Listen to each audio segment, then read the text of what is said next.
So today we're going to go over a few items. We're going to start with RDP. So when you remote into a server, it's really important that you use remote desktop connections. It's the best option to use. So what you'll do is type in, let's say I want to get to this domain. One trick you can use is if it's the domain controller that you want to get to, you can just type in asu.local or whatever the domain is, and it's going to come up like this. So you don't actually have to type in the domain controller's name. So test.local, and it'll pop up. So you don't actually need the name if you know the domain controller, because it's going to resolve to the IP address of the domain controller. Um, Big points here is if you're like using remote desktop and it's not working correctly, hey, the screen's coming in weird, it's not the right size, it's more than likely this setting right here. Just go to display, make that full screen. If you want to utilize more than one screen at a time, check this box here. It'll take over all of your screens. And then that gives you a little more room to play with if you want to drag things over to one side or the other.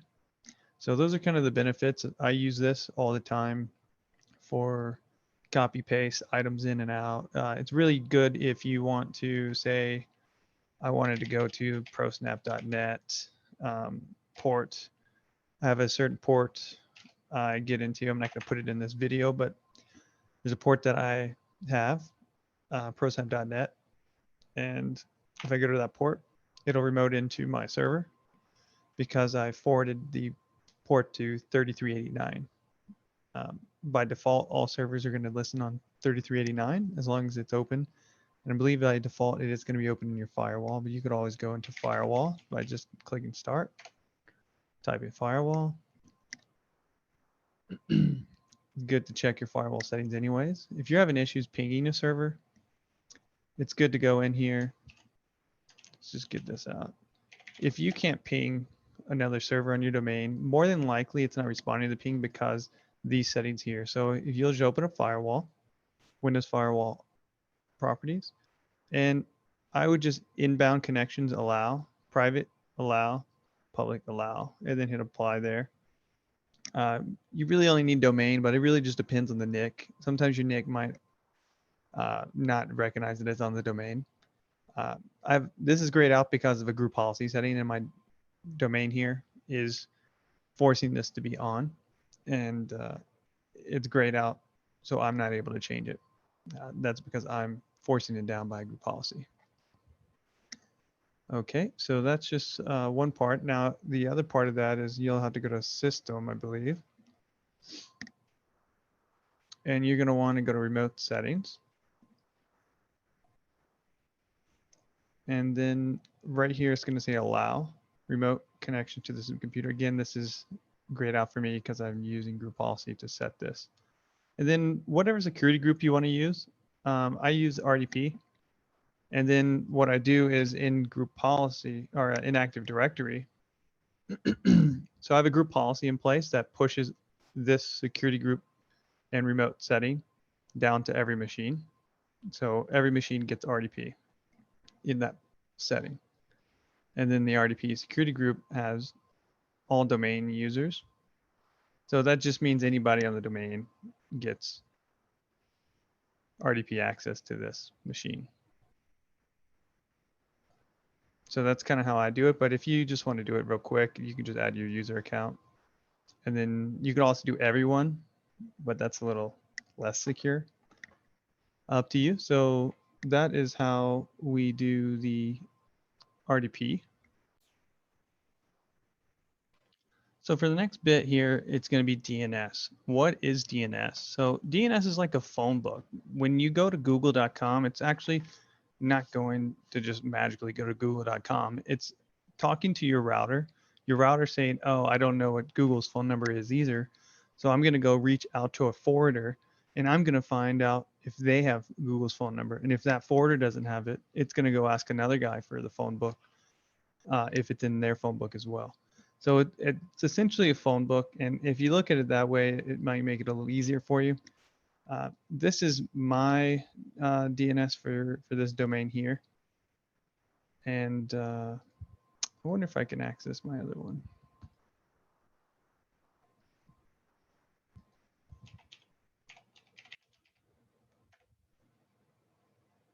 Yeah, so this is the DNS for my other domain. And if you look here, I forward most of my Wi-Fi devices to this domain. It's a DNS server. And that's so I can block my kids from YouTube. If you look here, YouTube has I have a host record. So these are forward lookup zones. You create a forward lookup zone, and then from there, you create a host record. The host record is for the DNS is going to be the main record for the domain or for the entry here. So if you were to go to ping tiktok.com, it's going to ping back to whatever you put here. So if you know the actual address, you could put it here. And so all of these ping back to loopback address, which is this actual computer. So when my kids try to go to youtube.com, it doesn't work. Now, real world application of that is your domains. So I have Thor VM here, ASU server. These are your servers. So say you have an application that you want to run, and the application, it needs something weird, and you're like, hey, I want to get the secondary NIC working on this server, and I really want to be able to access this server from just the secondary NIC. Well, that's kind of how I do this. This is the secondary NIC for my main host server that hosts all of my virtual machines. So I have two NICs on it. I don't want them pinging the first NIC. I want them pinging the second NIC. So I say, okay, well, Thor VM, that's going to be the second NIC. And I want them to reach it from this IP address. And I could change that IP if I wanted them to reach the first NIC. And by NIC, I mean network interface card, just to clarify that. So that's just an application that you could use for this. And there's many use cases. Sometimes you're going to be in a job that's going to have a server that has dual NICs, 4 NICs. It just depends. And sometimes you're going to get into static routing as well. I won't dive into static routing in this video, but if you do want to get into that, you can ask me later. Okay, so from the DNS standpoint, utilizing your ISP for your forward lookup. So if you look here, and if you right click on this, I should do this from that domain.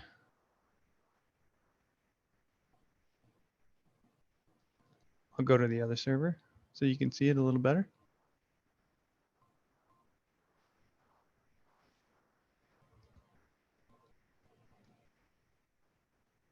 Okay, so here's the DNS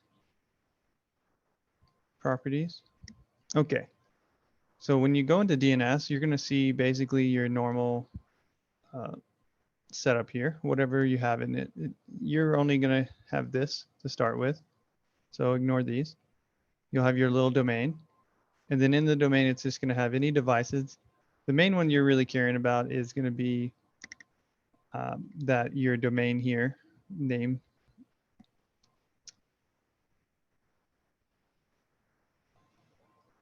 set up like this. It's going to do it by default. You don't really need to worry too much about the domain part, but what you really want to know is this forward lookup. So if you go to properties, forwarders, I have in here my router as my forwarder. If you want to be able to look up any phone numbers, if you will, of people. So if you say, hey, what's Josh's phone number? Well, it can't find Josh's phone number because if you look here, I don't have that. I only have these. So I only know these and these right here. So to find other ones, I would have to go out to my router and then I'll ask my router if it knows any more. And then if my router doesn't know, my router is going to look up its forwarders. And in my router, I have 111 and then a backup DNS of 888, which would be 111 is Cloudflare, 8888 is Google. I don't utilize my ISP because I don't really want my ISP seeing what I look up. So if you're like, hey, how do you do whatever, you don't want your ISP to know the website that you go to. And if you don't want them to know, then don't ask them for the phone numbers to those places, right? So it's just a good habit to have, is to go into your router and change your forward lookup to not be your ISP. So I'll point out one more thing here. The DNS, you don't have to have the DNS on your domain controller. I happen to have it that way just because it's easier. It's set up that way. But you could be any server in larger environments, like if you were in a large working environment with 1,000 servers. Generally, DNS is handled by different devices, and you'll have a DNS server or two, and those would handle all of the requests for DNS. So just to mention that. And then the main thing you want to get as a takeaway, I suppose, would be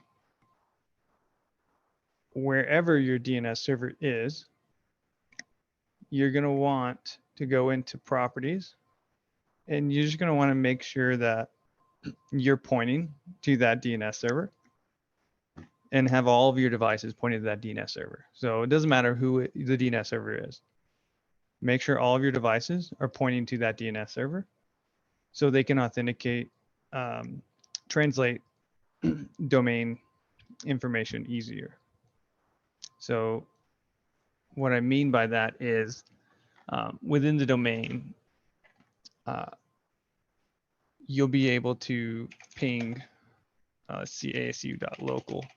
You'll be able to ping the domain's name. You'll be able to ping, let's see, ASU server, random servers on the domain. See how it picked it and it said, hey, I know you're talking about ASU server.asu.local. And here's its IP address. I don't have that one turned on, but I think it might actually be able to do prosnap.local as well. Yeah. So I'm able to ping from this server. I can ping my other domains as well because it's all forwarding up to my router, and then it forwards back down to the domain controllers, the other domain controllers for domain DNS. So not to get too much in the weeds on DNS, we're going to move on to file shares. Creating file shares. The benefits of file shares are basically you have the access between machines. If you need to manage files from a central location, you essentially set up the file share by sharing a folder from your server. Within a domain, you can set permissions for using security groups as essentially, let's just make one, right? So say we had a group of people and we were saying, I had some video games and I wanted to be able to share those video games with somebody. There's two ways you could do it. You can just do share with specific people. And then I said, you know what? I want to share this with Team ASU. And I would just type team dash. Sure, why not? Team served looks good. And I'd give them read write access. And I could just do it that way. Or you could go into server manager and you would go to shares and create a share here. And I would recommend doing it this way, but it's up to you how you do it. And here's our share. So let me just delete these other ones.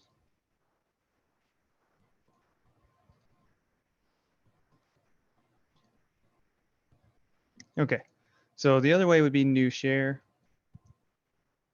custom path. And then you just pick up video games right there. Video games 2. And now we're going to be sharing it out twice. So there we go. These are both sharing the same path. So we'll just stop sharing that one. So that's the two ways that you could share it. And now what we would do is we could go to asu.local and we would see this show up as video games.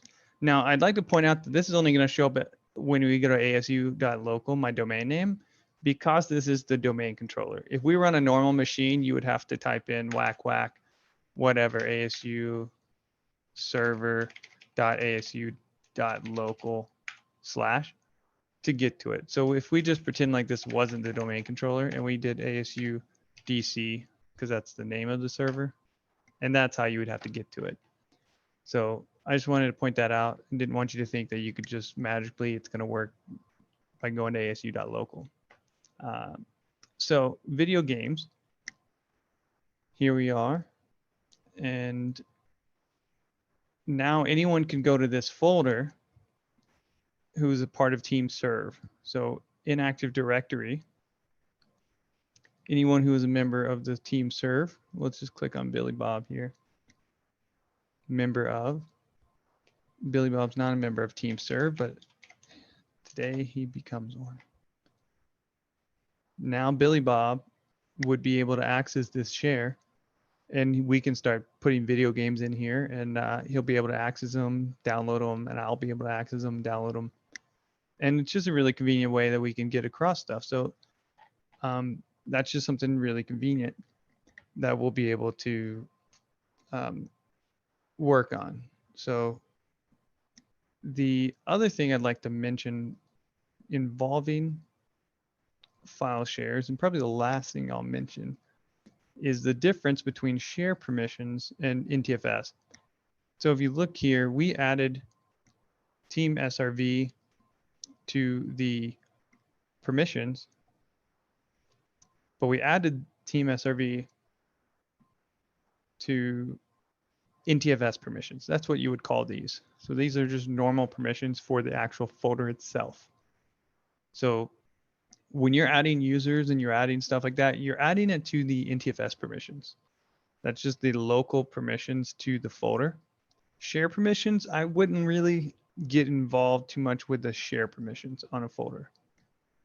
If you're going to get into the share permissions, you can maybe do some best business practices, perhaps, and I would just maybe change it from removing everyone, perhaps, and change it to authenticated users. Authenticated users. From a government standpoint, they prefer that. And we'll give everyone full control.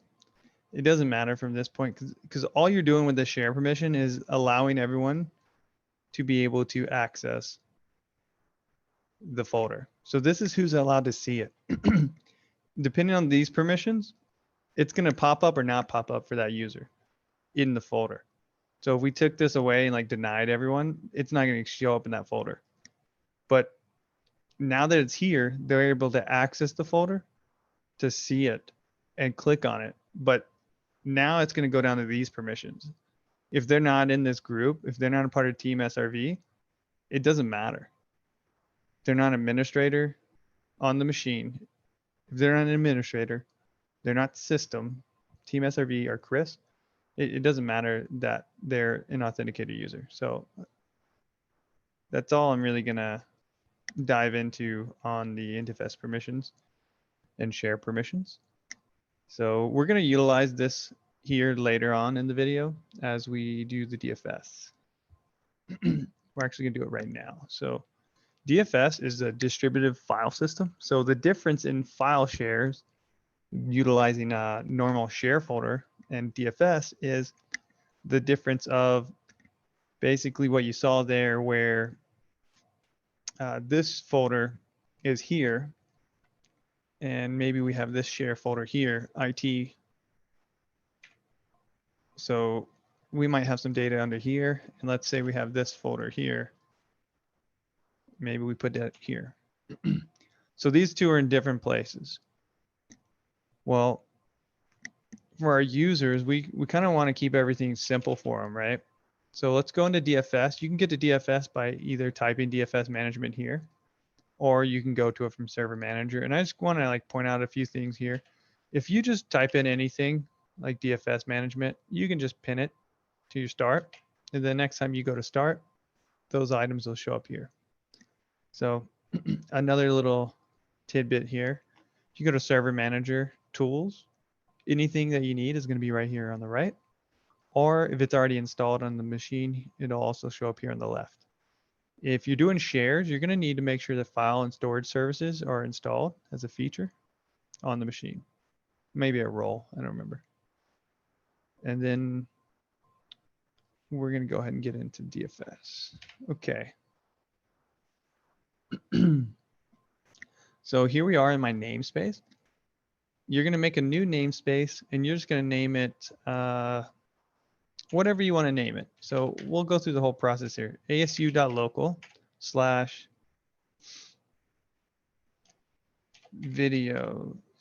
video game. No, let's do class. Okay.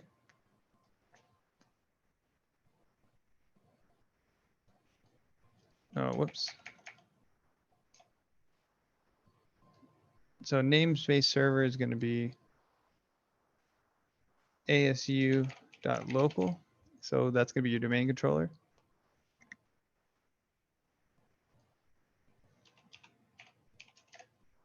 Whatever your domain controller is called. Sorry. I'm going to go there. I was getting ahead of myself.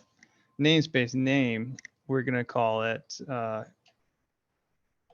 class. And then now that's the part where it's going to show asu.local class. Enable Windows 2008 mode. Yeah, we don't care. Domain-based namespace. Just leave everything blank. Default. Okay, we're going to create it. Now that that's created, you can see it here. Okay, so now what this essentially did is it created asu.local. It's created this called class. So now anyone in the domain that goes to asu.local/class will see this folder structure. Now we're going to add some folders in this. So we're going to have, we'll just name it homework. It doesn't matter. And then we'll add the folder path. Even though this folder is called IT, it's shared out as IT, but we're going to call it homework. Because it doesn't matter what the actual folder is called and how it's shared out. Because all that matters is what we display it as. So now we're displaying it as homework. It's going to pop up in here as homework. And then when we click in it, there's the apps and everything that was in there earlier. Now we're going to make a new folder in here as well. And this is going to be our video game folder. So we're just going to call it games. And then we're going to map it to our video games folder. Now, the other thing that makes this work, now you might get through this and you might get to here and say, okay, I'm going to name it whatever, I don't know. And then you go to add target and you're going to get an error on this because you're going to click on maybe IT dollar and you might get an error and you're like, why am I getting an error?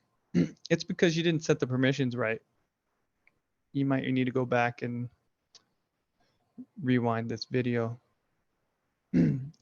You need to make sure you have the permissions. The user account that you are using right now in DFS has to have permissions to the folder. So you might need to put yourself in the security group that has permissions, or make sure you're logged in with a user account. You may be logged in with the wrong user account. If you're not in an admin account, there's two ways you can do it. You can either log into another admin account, or the user account you're in could be added to the security group, log off, log back in, and that'll solve that issue with the permissions. So anyways, we have this set up now. So here's what we have. We have our DFS. So let's bring this home. Why do we care about having DFS over a file share? You see here we have games.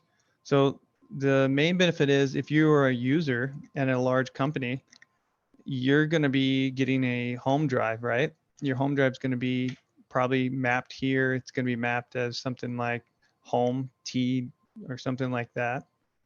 And when it's mapped, you're going to see something like this. You're going to see two folders and you're not going to care, right? We're going to pretend like you're mapped to this folder though. You're going to see games, homework. You're going to see all your stuff. Every day you're going to work out of these folders. It's going to be a list of like 50 folders. You're going to work out of those folders. And then one day a server is going to get migrated or retired. And it might be the server that, let's say it's the folder that games is on, right? So let's say games, your time's up, right? And Video games, we have to move everything out of here, right? The server's getting retired. So we're going to move it to new video games. So it's going to go to a new server. We're pretending like we're moving it to a new server. And then we're going to delete this. And then we're going to share out a new folder.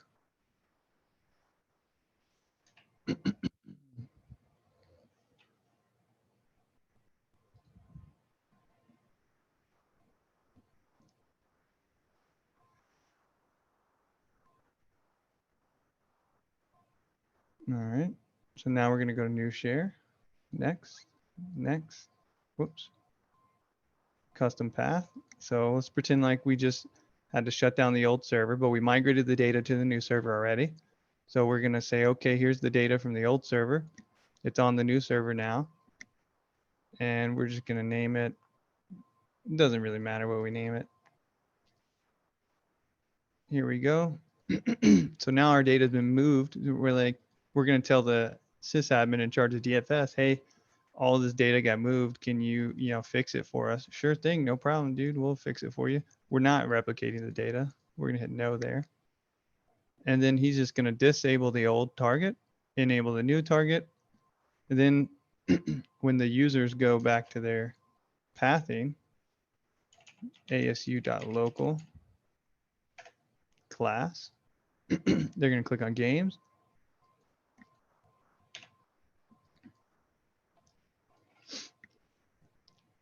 They're going to click on games, and it's not going to work. It's going to take a second to replicate.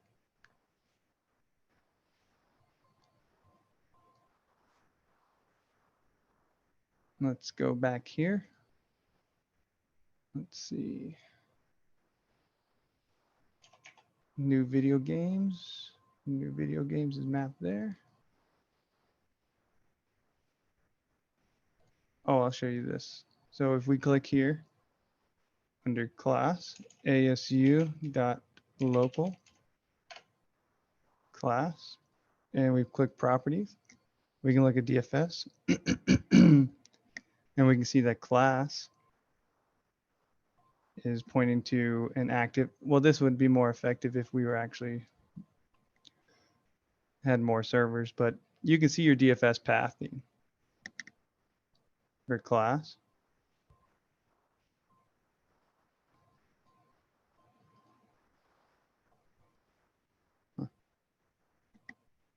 DFS still pointing to video games. So we just need to wait for this to fix.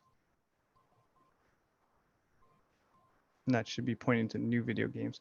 So we just have to wait on that to change. So we'll check back on that in a minute. And then I just want to give you the idea that that will update to reflect the new path. So sometimes it takes a minute to do that. But while we're waiting on that, we're going to move on to Active Directory. I'm trying to go through this to get it at a little faster pace and be more concise of a video, but you can just slow it down if you need to go back and rewatch something. Okay, so what is a domain? A domain is basically let's say a domain controller basically is the main server for the domain. So think of it as the guy in the domain that is storing all the data related to the domain's function. Like when a client logs into the domain, they're sending their username and their password to the domain controller to check it against Active Directory for authentication. So you just want to think of it like the domain controller is the main principal device of the domain. It's going to be storing all the pertinent information for the domain, but you don't necessarily need to worry about the domain controller once you have it set up. If you get it popped up after that, pretty much anything that you're doing all those modulated tools, you can basically utilize and manage from any device once you have the admin tools set up. So Active Directory, DNS, GPO, you can set those up on any server you have and manage them remotely, or any client if you have the tools set on the client side. And you never have to log back into your domain controller again. as long as the domain controller stays up. In a larger environment, you're going to typically have two domain controllers, and they replicate their data together to ensure that the domain never goes down. Let's dive in a little bit in Active Directory. I don't want to get too involved because I want to kind of go over group policy first and then circle back to the OU structure because I feel like group policy shows it better. So here we are. The domain is at the top here, asu.local. Everything within this is an OU. So I don't want anyone to get confused and think, hey, these are subdomains. These are not subdomains. Nothing under here is a subdomain. You're not going to see a subdomain. And if you're confused by a child domain, I can show you a child.asu.local is here. It's not underneath there, and it has its own structure of OUs.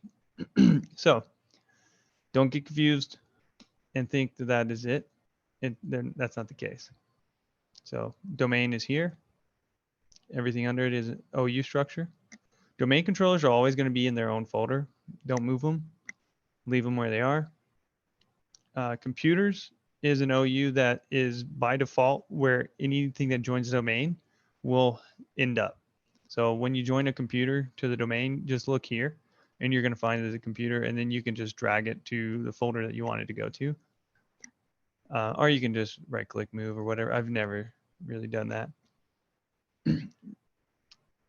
You will, let's go to turn this off here. Give you a little better view. You have users. Let me go back to the other domain. ProSnap's gonna be a better domain to show you guys the OU structure. So here you go. So under ProSnap folder, I made a folder for ProSnap because that's where I kind of declared, hey, I'm starting my actual management of the domain. It's not significant in any way. So I don't want anyone to be confused that you have to do that. I did that because I wanted to delineate between what was already built and what I built. So ProSnap is where I started. And then I have accounts, groups, and resources. Groups is where I like to just stash all the security groups in the domain. Now, if I was going to get a little bit more granular with this, I would probably bust it out a little further, like in the sense of I would probably put more groups underneath, say, how I did test. I thought I did tests. Well, let's do it right now. So let's say you are dealing with a sales group, and the sales group is wanting to, let's see if I didn't already do it. Okay, I didn't.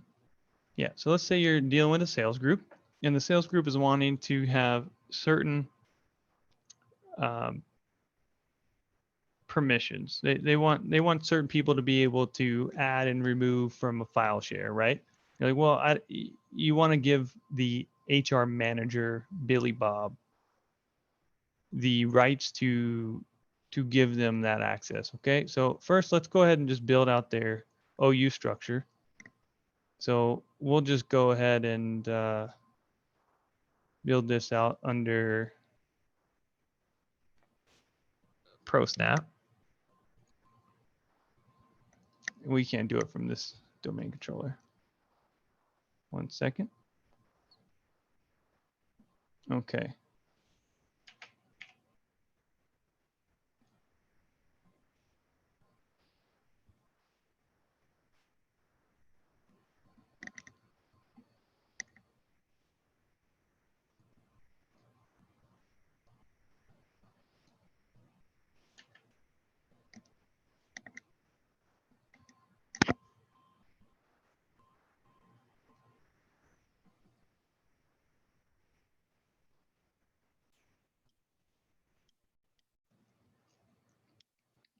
Okay, so okay, so now we have it open. So we'll go to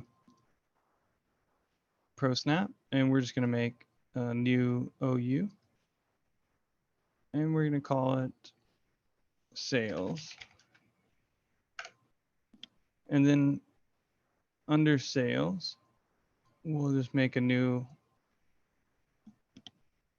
OU called groups.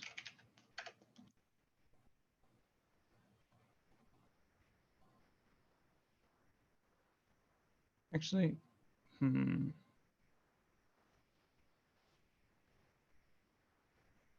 yeah, we'll do it for this.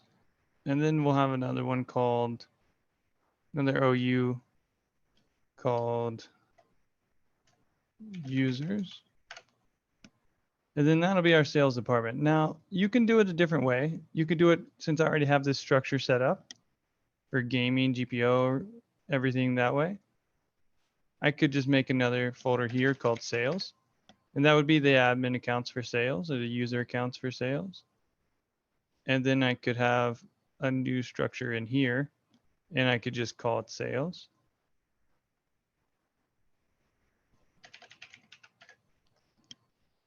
And the same in here, I could just make one for sales if I wanted. And under groups, I could just make a new OU here called sales. And then I would make the sales group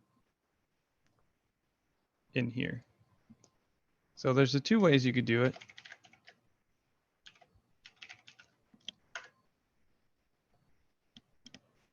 And just to point out, like if you're making a group here under group, you're going to want to make it a global group, and you're going to want to make it a security group. If you make it a distribution, that's more like an Outlook email distribution. And domain local is just, it's not going to let it see other domains. So global is where you want to be at. Just leave everything default when you make the group. Okay, so we're going to put this here, and then you know what? We're going to make Billy Bob the leader of this. Billy Bob's not in this domain. He's in the other domain. All right, let's see who we have. We got Jared. All right, so Jared's going to be team sales. So Jared is now the manager of sales. So we got team sales here. And now team sales is trying to have people added to their group for permissions reasons. Well, now they have Jared in here. Well, we want to give Jared permissions. So let's delegate control to Jared. So Jared has access.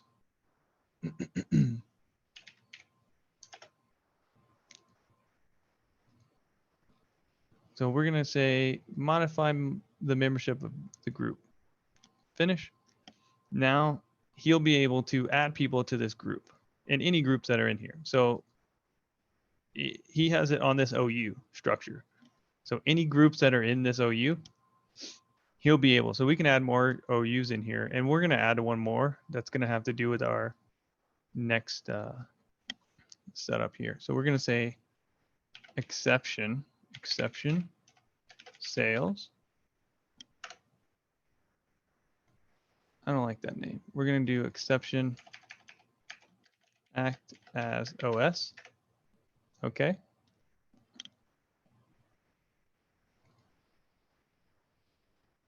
So this is another good point to look. If you try to change the name of something, make sure you change it all the way.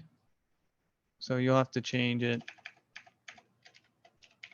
It'll pop up and tell you in two places that you need to change it. And there you have it. So this is going to be an exception security group that we're going to utilize for the servers.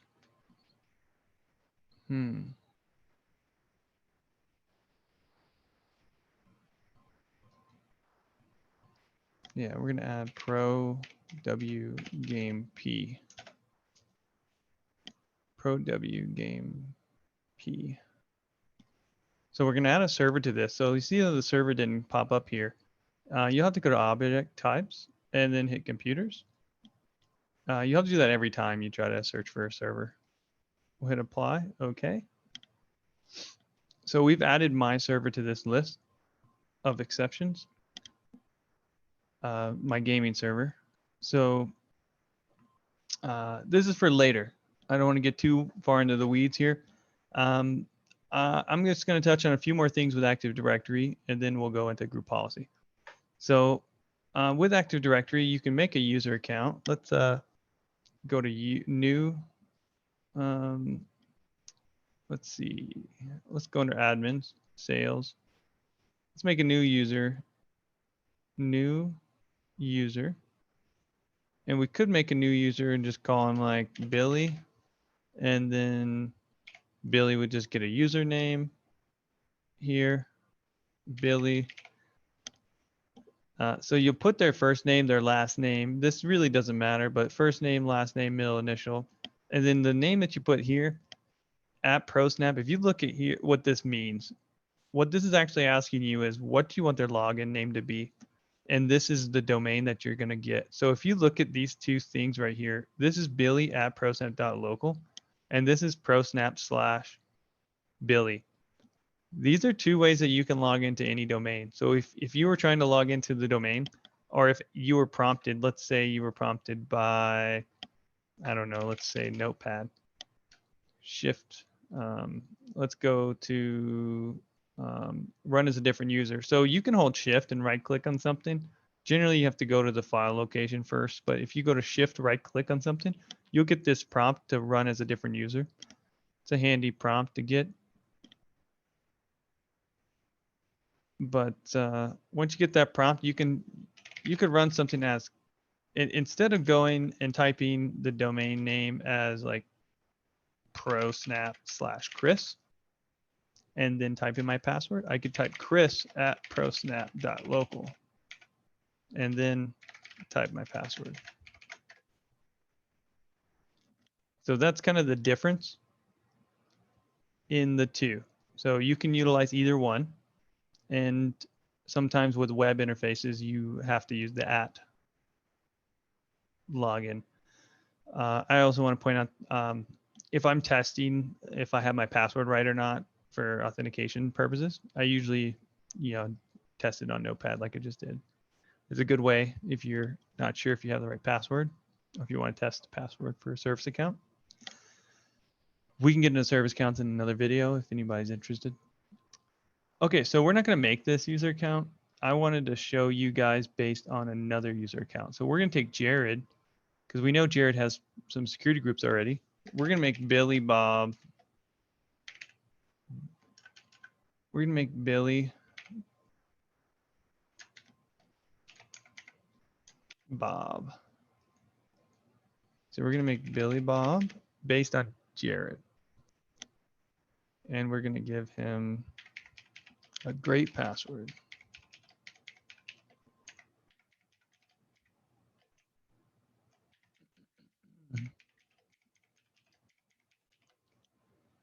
Password never expires.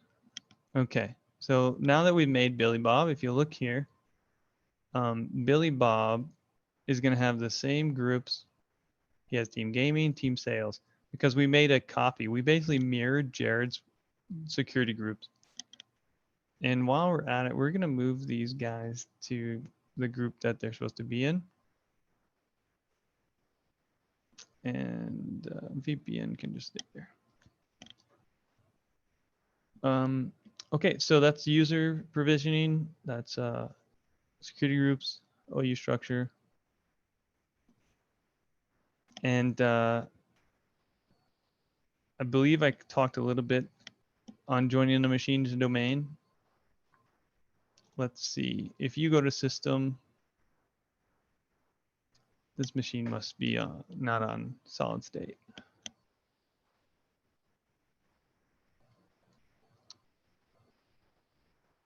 Yeah, so if you go to system and you go to change settings, at this location. Change here.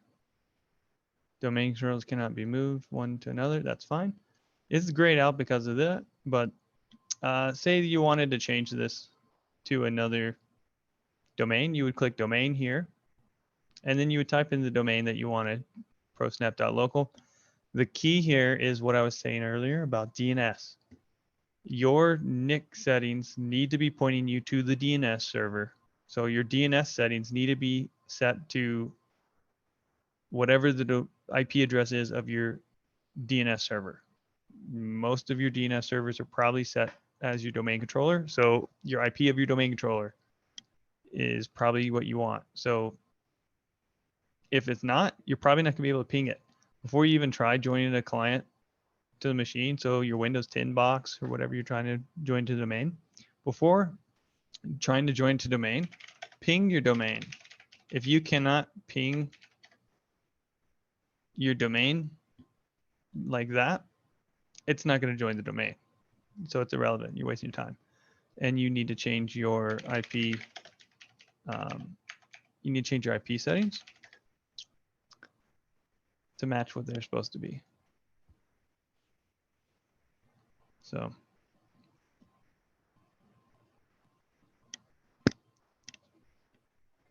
my DNS is set differently. It's set to my router, but that's because my router has a domain override that forwards everything back for this domain. Okay, so we're going to move on to group policy. So group policy, what is a GPO? A GPO is basically a group policy object is basically a setting. It's a collection of settings that you're going to deploy to either a machine or a user. And when I say machine, I'm talking about either a server or a client desktop. So let's go ahead and dive into that. Let me get out of these other devices. Put a pink pony background so everybody could see it when they logged in.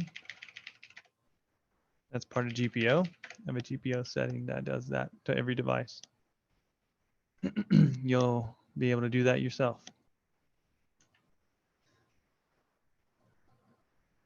Okay.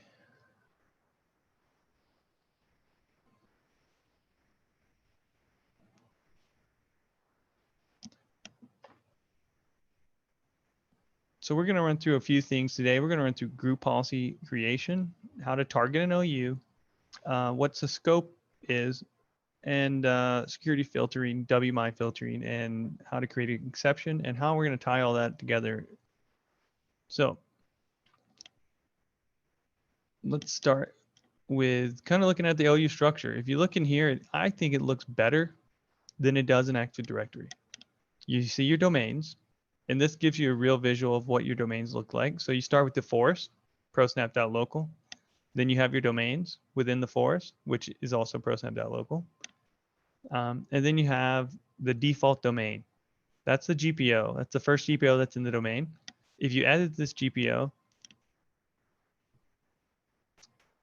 its server's being really slow today. It was perfect earlier. Okay. Windows. Nope. We want to go to policies.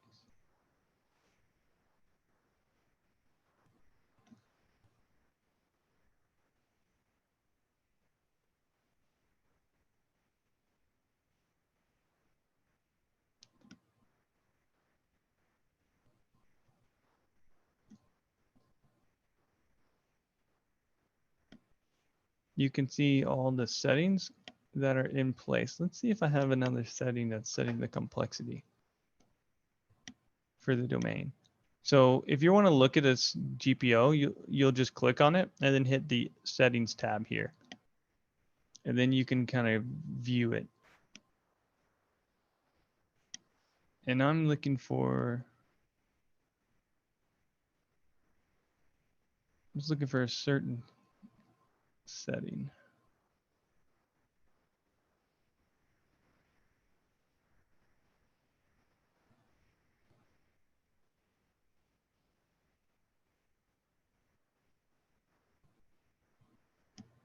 Okay, I'll look for it later.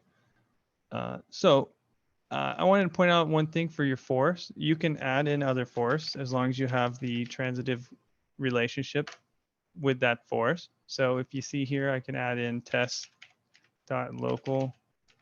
I can add in asu.local, and you can see them all here. So these are my force. This is what it would look like in the real world if you had a large environment that you're working in work. So most companies will have multiple force because that's a security perimeter for their different entities that they own. So let's see, if you look at ASU, you'll see domains like, hey, why is there only one domain? I have a child domain in this domain, in this force. Well, you have to hit show domains, and then you'll click this box, and that's going to show you, now you'll see my child domain. So now you'll actually be able to view the child domain, and you can do that for any of them. I don't have any other child domains, but if you are wondering why a domain's not showing up, that's the case. Just click that. So now let's go into, we can remove these. We don't need them. We're only going to be working in ProSnap today. GPOs work off of inheritance. They have a hierarchical order to them. If you observe here, you can click on group policy objects and you'll see every group policy object that you have in your domain currently. But more importantly, you can go through and see where they are in the structure. So if I was to kind of show you my Active Directory structure, which if you haven't figured that out, group policy is just mirroring the Active Directory structure. So whatever you have in Active Directory is going to show up here. So that sales group that we just made is here. And the other sales group I made, all that is here. So you can kind of fan these out and see where the group policy objects are. So you'll notice that under Windows, servers, Windows, I have all of these baselines. These are for the operating systems. So a few things here would be to know what's the difference here in these. These baselines go to different operating systems, but what makes them go to different operating systems? First of all, when a GPO is targeted, you link it. You can link an existing GPO. So you do that by, let's see, we'll just pick one. Enable Bluetooth, right? It's already linked, so it's there. That's how you would link a GPO to a certain OU. So if you wanted it to target this set of servers, so you have your scope here. You can see that it's link enabled. You have a path that's going to show you the actual path that it's pointing to, which is right here. And then you have the security filter, which tells you what machines or users it's going to be pointing to. In this case, it's pointing to all users. Well, this is pointing to all users, and this is pointing to all users. If they're pointing to the same OU and to the same users, what's keeping them from overriding each other and breaking these servers?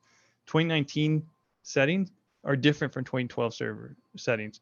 2012 server has win logon permissions that have to be set. 2016, 2019 don't. 2016, 2019 have credential guard. 2012 doesn't have credential guard STIG requirements. So there's going to be setting differences that are going to conflict between these OSs. So what's holding these back? It's the WMI filter. WMI filter basically says, what OS are you? Are you the correct OS?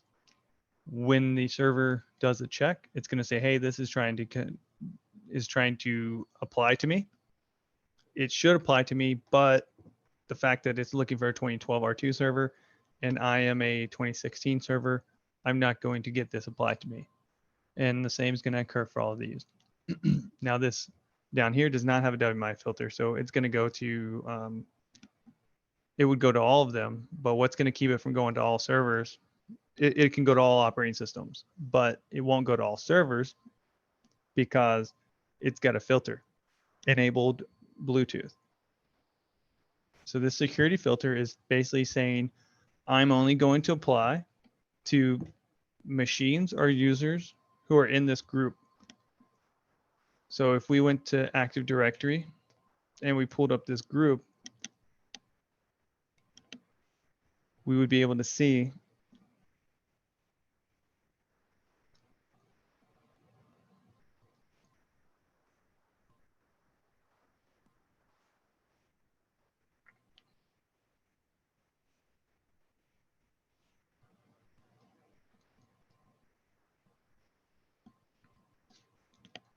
who's a member of this group. So members, there's nobody a member of that group.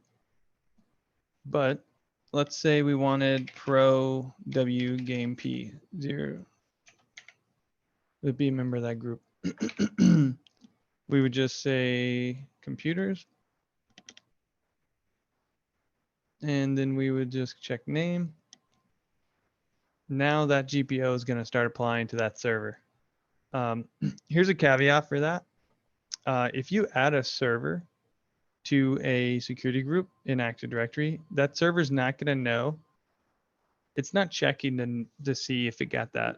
It's not going to update its token, basically. It's not going to say, oh, am I a member of a security group, until it reboots. So until you reboot, it's not going to know it's a member of a group, just like a user count.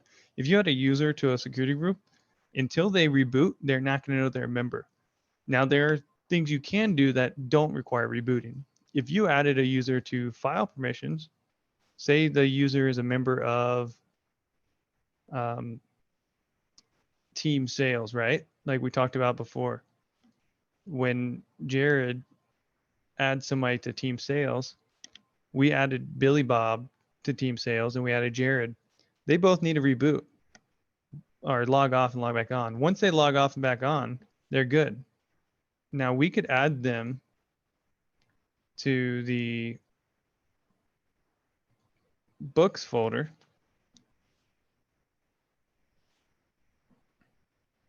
Right here, we could just say team sales, full control. That would work instantly. There's no, as long as they've already logged off and back on and they've acknowledged their permissions, that they're a member of that group, that is instant. As soon as I do that, they can click on that and they will have access to this books folder.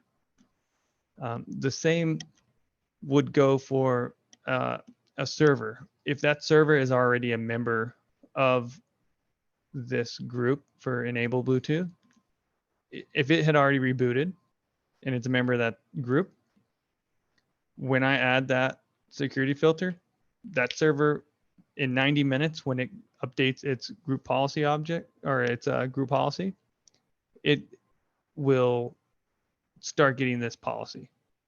And just to add to that, every 90 minutes, the server is going to check in and see if there are any new policy updates. 90 minutes from the last time it rebooted or checked in.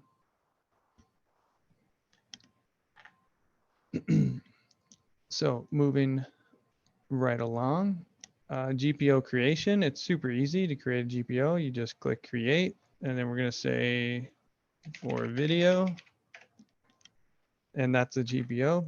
So we can hit edit on that GPO that we just made. Now, there are two components in here. It's computer configuration and user configuration. If you're going to do something that's going to manipulate the settings of a user account, you're going to want to hit up user configurations. If you're going to do something that's going to manipulate the settings of a computer object or a computer, as in the server or a client, then you're going to want to hit up the computer configuration. That's kind of where you want to keep it. If you're targeting the server OU, you really want to be dealing with the computer configuration, because that's where it's going to show up when you're on the machine. Because if you go to command prompt and I do GP update / force, because that's what you're going to want to do to update group policy. And let's go ahead and let's remote into that server. Pro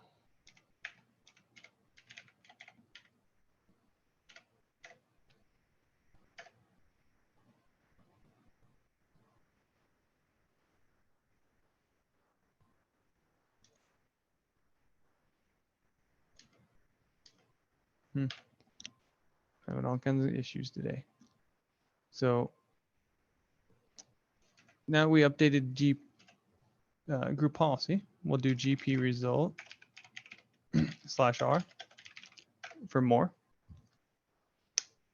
Let me elaborate on that a little bit more. We did a GP result /R, and what that's going to basically do is it's going to pull a report of what group policies are applying to this device. The pipe to more basically, instead of the data just flying by your screen, it gives you a little bit more control over what you see. So we can see here that the applied group policies, and if you notice, this is computer settings. There's a difference in computer settings and user settings. So this is just talking about computer settings right now. And something else to note is I'm running this as command prompt as administrator. If you did not run it as administrator, computer settings aren't going to even show up. It's only going to show you your user settings for your particular user account. So it's important that you run this as administrator, and I recommend you run everything as administrator. You'll find less errors in life. So applied is domain controllers, default domain, and local group policy. Local group policy is always going to show up as applied, but if you look at the order, it's applying domain controller GPO first, then default domain, and then local group policy. That means it doesn't matter what you put in your local group policy. And I'll show you that in a minute. User baseline and local group policy. So user baseline is in this. So it is applying my local user baseline to my particular user account. So whatever I log into. And these are the ones that didn't make it. It's a part of these security. I'm a part of these security groups, but it didn't apply anything. Okay, so let's open group policy locally. So this is the local group policy. It looks a lot like the regular group policy, doesn't it? So if you look here under local policy, user rights, you'll see a few settings that are already in place. This is grayed out because local policy is superseded by whatever you put in group policy. So if you make a change in group policy, it doesn't matter what they put here. It's going to get overwritten. So RDP, this is what gives me that remote desktop access. That's the policy that's in place. And then I have a few other random items in here. Okay, so that's kind of the deal with that. If you want to do a real report, you could do GP result /H, and then you can pipe that to the temp folder or wherever you want. It doesn't matter where you pipe it to, and it doesn't matter what you name it, as long as you name it .html. I already have one called .result, so we'll name one result 2.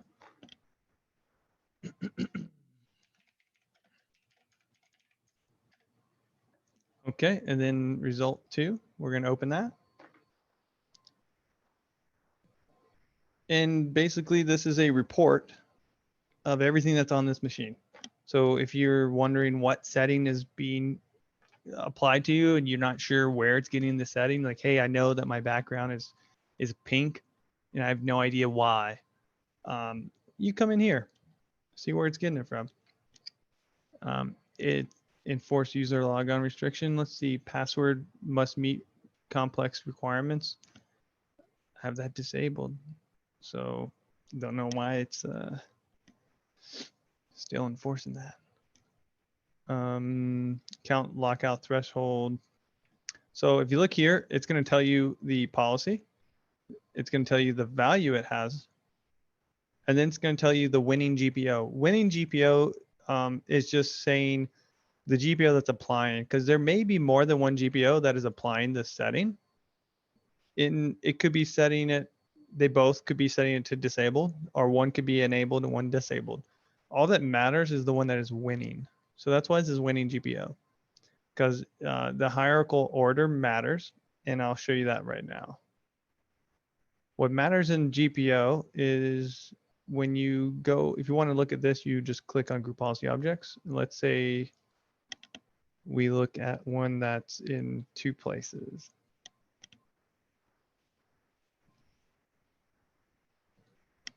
We're going to link our new one that we just made for video to 2 places. Okay, so now if you look for video, it's going to show you everywhere it's linked to,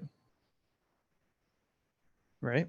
So it's linked to these 2 locations.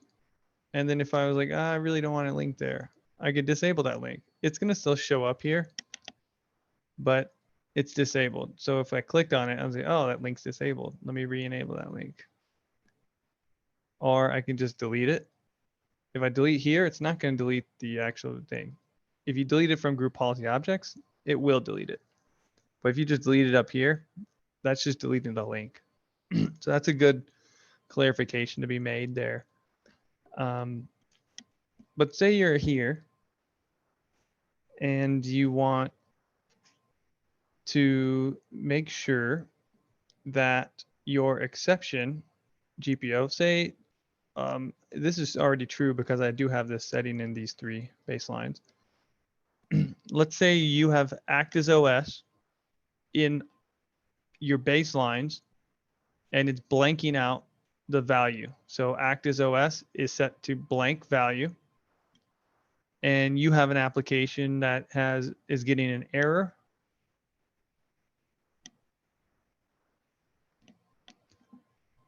So you are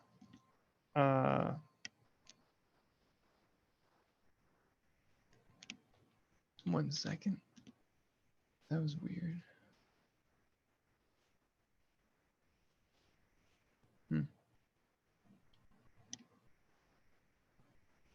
Okay. So you need to get, you're getting an outage because of that. And you need to add, say, the user account Chris into Act as OS on a certain server. This used to have a server name. So you'll make a new GPO called exception for Act as OS. You would put the setting in that. And there it is, Act as OS with my, with Chris or whatever the user account is. And then you would add the name of the machine that you want it to be on.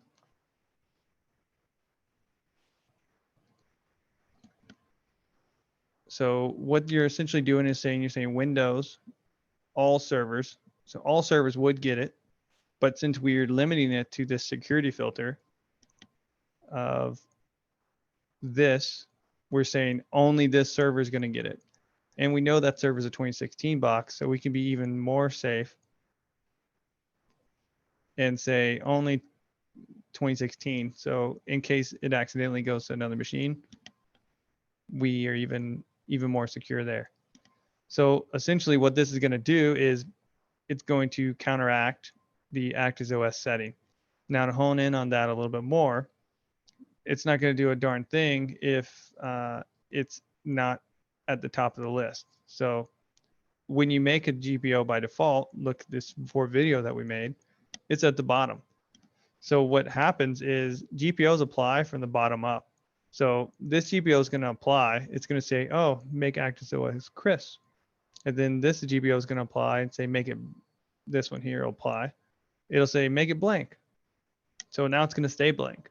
It's like a light switch. Whoever turns the light switch off first doesn't matter because it's whoever hit it last. So what we need to do here is move this one up to right here. But generally exceptions you want to put at the very top so they override everybody. So in this case, we're going to override everybody with the exception for Act as OS. And then we'll just put that up there too. Who cares? So now what's going to happen is the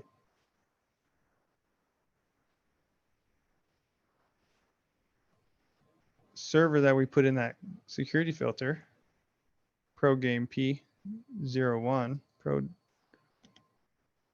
let's see if I can get into it. I was having issues. Pro W game P001 Victor. There we go. Let's log in here.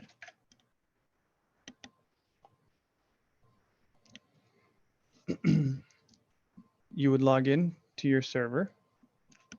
And if you had just added it to the box, you would generally reboot the server to ensure that it was a member of the group.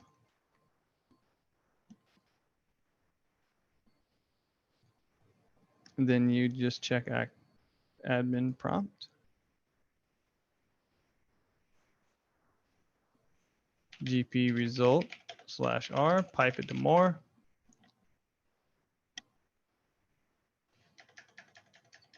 And as we see right here, we don't see the group right now. So admins, team, gaming, baseline, MS, 2016. We don't see it, test GPO. So let's do a GP update /force to tell it to update.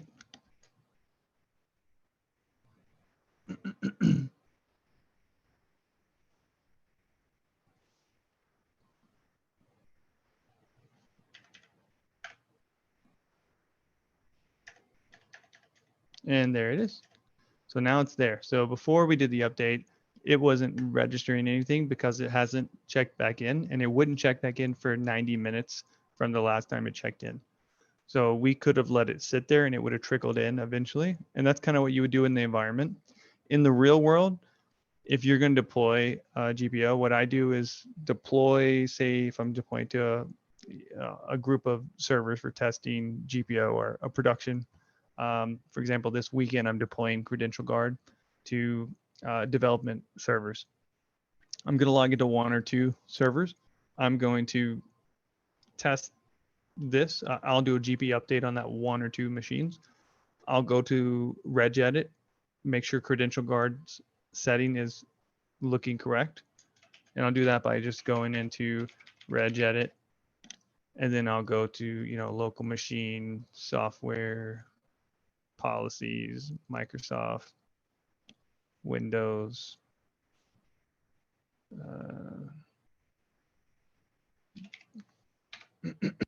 I think that's the Win log on actually.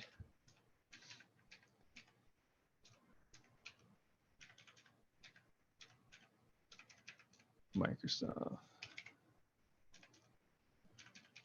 What's in there somewhere? I'll have to look up the Stig Viewer. Typically in the enterprise world, you'll use Stig Viewer. It's a DISA tool. You'll download and import the DISA Stigs for the operating systems that you're utilizing. And then the DISA Stigs will, let me see if I can find it for you. DISA Stigs. I'll have to send you to it later, but it's essentially the public Cypher mill Stigs.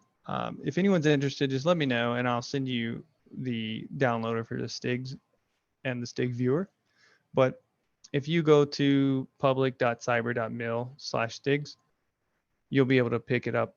And basically it gives you all of the configurations, all the settings you need. And if there's a vulnerability like Credential Guard, it'll tell you exactly how to implement the GPO. It'll tell you exactly what registry key it's looking for and what you need to for each vulnerability. And then once you have that, you can just go into registry. So you'll run group policy update. You'll check the registry. Okay, it changed. It worked. Great. And then I log off for the night. And then the other 100, 200 servers for that night, I just let them update on their own over the 90 minutes it'll take. Sporadically, they'll all log in. And then I move on from there. So that being said, I think that is all I have. So thanks for watching the video. If you have any questions, just let me know.